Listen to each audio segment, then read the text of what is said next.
How good do you think you three can be together? I mean, obviously it's a five-man rotation, but, you know, you three at the top. As a group, we know we have a lot of fun, like I said, and we look forward to showing up every day and hanging out with each other and beating up on each other a little bit. But you know, I think they got a chance to be pretty good. You know, I think you saw it this year. You know, it's fun to be around. Chris, this is a different season for you personally.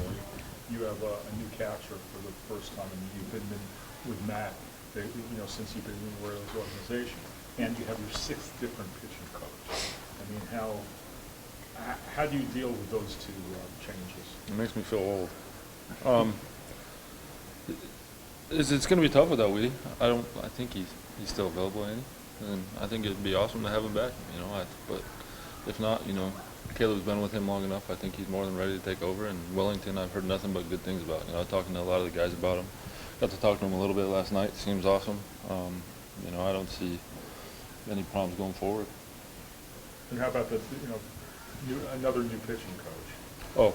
Oh, I feel like I've got to know him pretty good. You know, seems like an awesome guy. I talked to him on the phone for about 15 minutes, and then at the mini camp. So when I saw you all down there, and you know, awesome. I think he's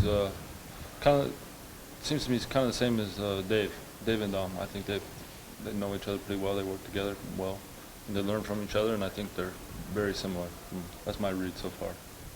Well, besides the departure of leaders are probably imminent, they haven't made much changes, and is that a good thing? Bringing back basically the same group that went 89 and 73 last year. I like it. You know, we had a good team. And we had fun. You know, we had a real close clubhouse, and I think that's a big part of it that fans don't get to see. You know, when you're a tight-knit group and you work together well, and you got a lot of friends on the team, not just teammates. I think that makes all the difference in the world. So I like our team. Staying healthy, what kind of goals do you set? I mean, over the last 4 years, you know, there's been 2 16-win seasons. There's been a couple of 200-inning years. It's been a pretty good, consistent run for you.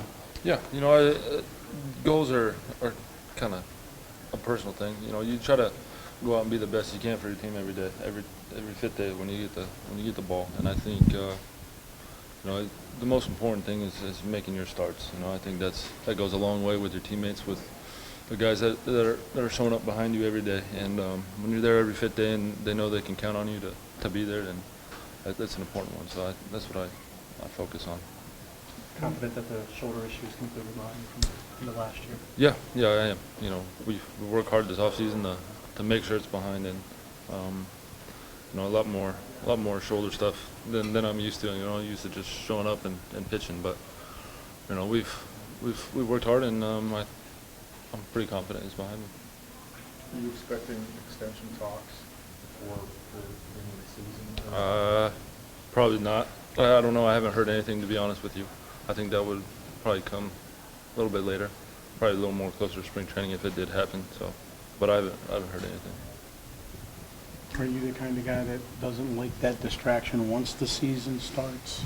Yeah, I like to pitch once the season starts. You know, not focus on much else. You know, that's the way I've always been. You know, regardless of what it is. You know, if it's personal at home, you know, I like to focus on pitching, and I think the other 24 guys that are there deserve that. So, you know, that's what I'm going to do.